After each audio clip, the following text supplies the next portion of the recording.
Hi guys, welcome back to another video. It's probably a little bit of a strange one for me because I have trade lad and he took in a 2013 Ford Ranger. He says, or what he tells me is, he put in a set of glow plugs into it, and after putting in a set of glow plugs, it started and it ran for about 45 minutes, and after that point then it decided to stop. I think in his workshop and never started again. So he's after trying, he said, everything from spraying in easy start to see would the car run and all this stuff, and he couldn't get any good of it. I think he tried blocking EGR valves, all this kind of stuff. But what it'll do, I think, if you turn the key or crank the key, it'll fire and then stop. So it runs very momentarily, he said, but I don't know, kind of sounds immobilizer. I asked him, is it anything like that? I did tell him, look for fault codes. He says he has no fault codes. Don't know whether he does or doesn't, but he says he has no fault codes. I told him to put tin foil over the key to see could he create an immobilizer fault code just to eliminate it or see would it act differently. Would it like come up in the dash maybe, or in the instrument cluster or something like that. But anyway, for now, what I'm after doing is I'm after driving out and I'm after landing at his workshop, which is about an hour away from my place. I do a handy bit of work for him. That's the only reason I came here. So I'm landing here today. Something like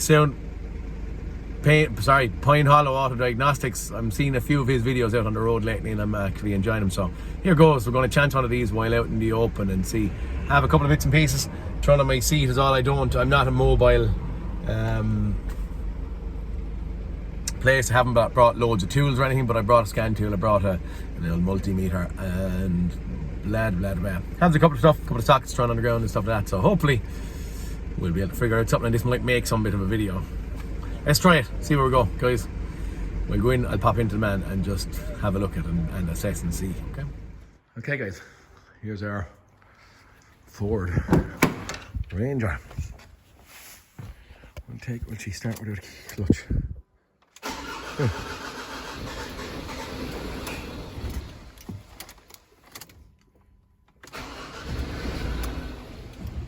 Starts very momentarily.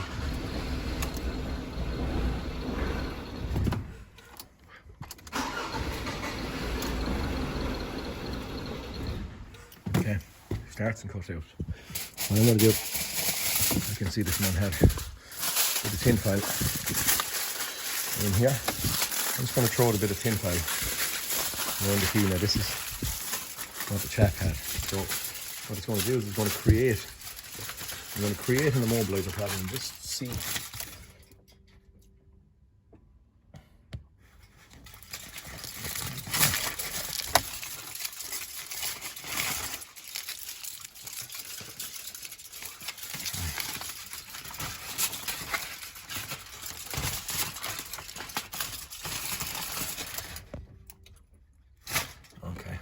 First thing I see is that we have a little immobilizer light flashing here, okay?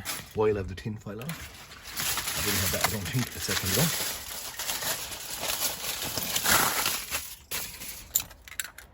Key back in. My light. Okay. So we're saying it's not an immobilizer. I'm thinking. We'll do code scan, see. Okay.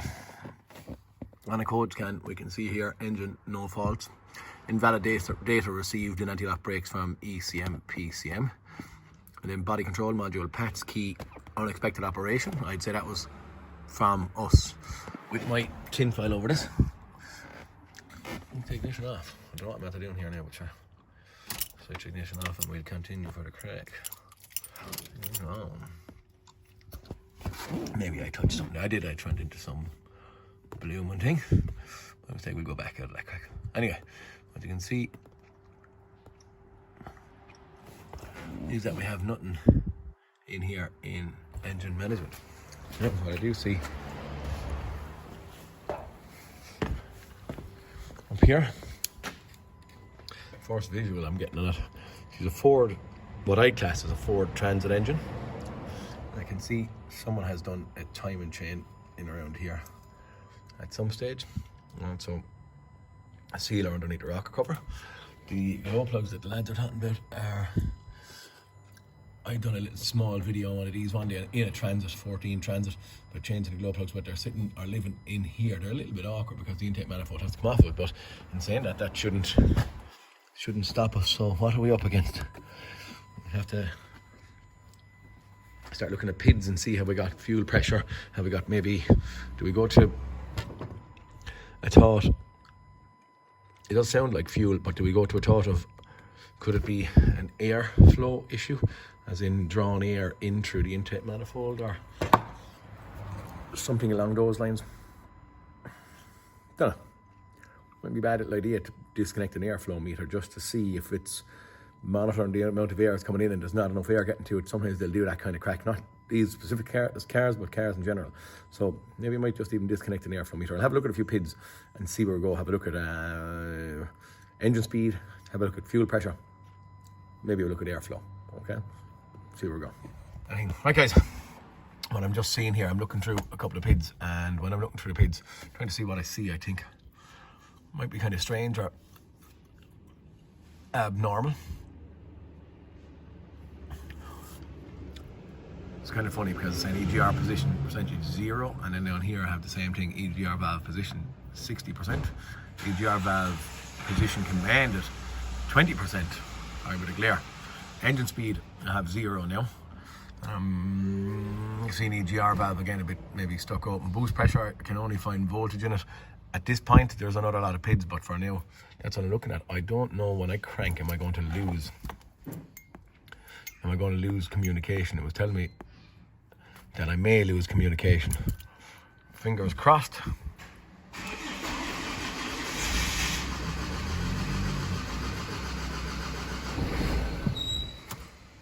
Okay, so we have an engine speed signal. What I didn't look and I didn't put into my custom was fuel pressure. Log back out. Back to custom again.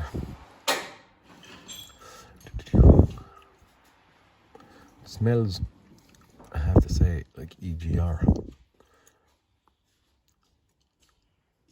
Why don't I see fuel pressure here?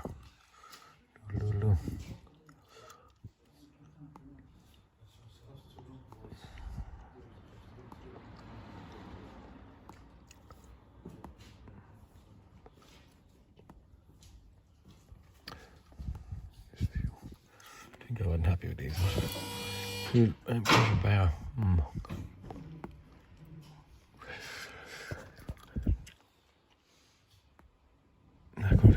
Right, but they do say the magic number here is, we're going bar, 200 bar in order for the engine ECU to leave a car start, and 200 RPM is what they say.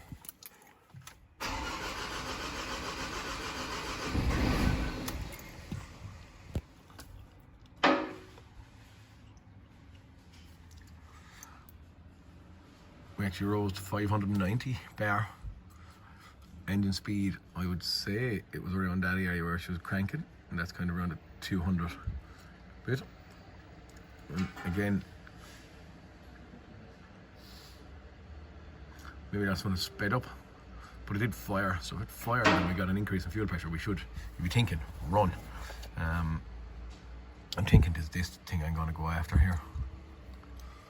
60% open for the EGR valve, and I have also seen EGR valves fail with the mechanical side of them fail, but not the electronic side. So the electronic side might be thinking that it's closed or whatever, not in these but in items. So I think we're going to maybe have a look at this and just see, is that bloody thing out there sticking open, see where we go from there. Okay, what I done is I came out and I went to pull that the EGR pipe that's coming from the EGR up and onto the intake manifold off. Couldn't get it out without taking off this piece of, what do I call it?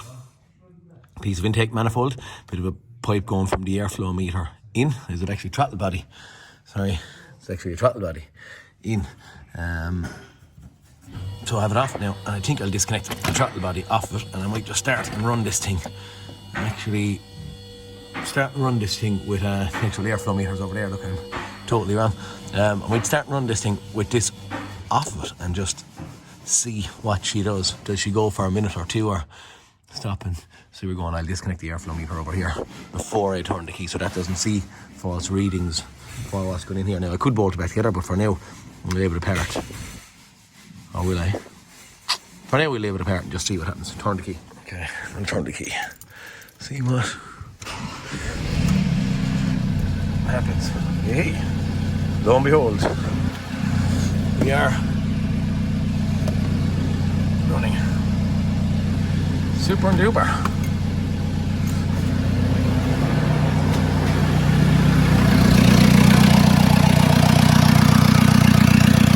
Sorry about the noise, guys.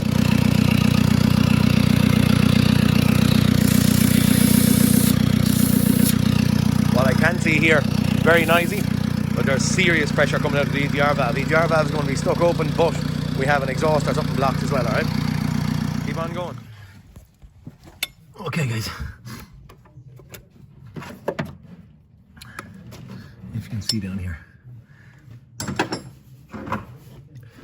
the top was taken off the EGR valve when removing the intake manifold. This piece spins around. What it looks like is that that didn't sit into its home, correct? And then it actually snagged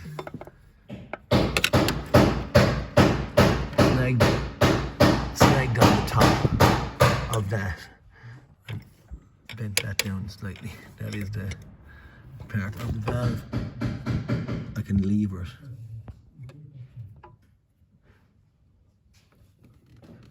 But it gets very, I say, stuck.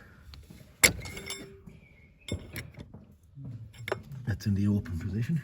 And then I had this handy vice grips actually to take off the mat with a big long lever on top of it to pull it back open.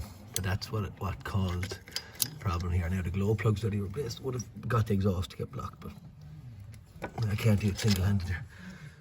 So that's what's after happening here on this thing. So be careful taking the top off of these in case it snagged on you. Right, that didn't cause the exhaust to get blocked, but the exhaust is blocked here at this point. Okay guys, again, sorry about the noise, but I have got in and I have gotten our EGR inside closed manually with the actual motor taken off it. I have no back pressure here, so I'm going to reassemble this car at this point. We'll have a look at the exhaust back pressure and stuff and live data at that point, alright? Keep on going. Okay guys, motor wise, I have left it off. Okay, so the motor part, as you can see, the motor part is off the EGR valve. The mechanical part is in the closed position. This thing is back together and at this point running. I'm kind of starting to get happy. Show you. Okay, luckily we didn't need my scope. Okay, we'll close up this just to the garage is working away there, so it's yeah, a little bit noisy. Anyway, what we're looking at here is my EGR valve is now moving. So on snap throttle, when my engine, have I engine speed here?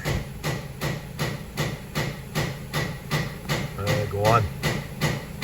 Work, baby. When I snap my intake pipe blew off. That was there's no pipe on an intercooler pipe. Sorry, no clip on an intercooler pipe. It fell off when I revved it. The engine revs went up, EGR valve closed. So our motor, the electronic part of it, is doing its job at this point in time. So electronically the car is going to think that it's operating an EGR valve. It's not going to be happy with the airflow numbers. Definitely not going to be happy with the airflow numbers now after our pipe blew off. But this thing is running. It is the disassembly of the EGR valve itself and the reassembly in a kind of a, how would I call it? I wouldn't say I'm stinking. A reassembly not incorrectly is what caused the problem anyway. But here we go. He needs an EGR valve. We might just have a little fast. Can we customize this? I didn't see any exhaust pressure PIDs. I can see an exhaust pressure voltage here, but the voltage doesn't say or do. Yeah, there we go. I'll get rid of some of these things. So I'm going to deselect all.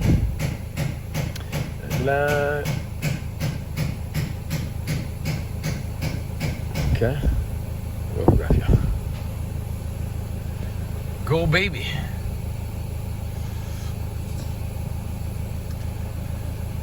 My mathematics now are not working, I suppose, as good as what they should. 100 kPa. Yeah, 13. Actually, I don't think I'm too bad. I think I could be wrong. I might want to search this and I'll put a little note in there if so. I think 1.3 kilopascals is 13 hectopascals, which is 13 millibar. So at idle, I'm saying that this thing, back pressure, is quite good there. I will have to Google it and stuff, but for now, that's it. So we're saying that it's just the pure pressure of the DPF itself in there, of the exhaust boxes and stuff that are stuck in the exhaust. So the natural pressure of this thing,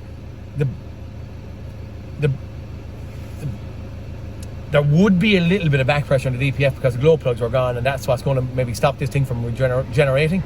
And if it wasn't regenerating for a while, the boys, by putting in the 4 glow plugs, fixed the underlying cause of any DPF or back pressure issue. So right now I'm going to suggest that they get a new EGR valve into this thing.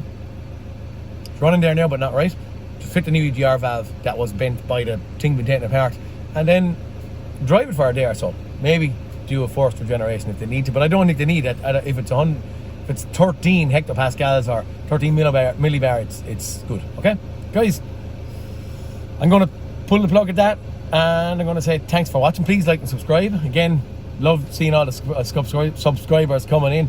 Love that you like the videos, and this is my first out on the road venture recorded. So thanks for watching. See you in the next cartoon, and I'll talk to you again.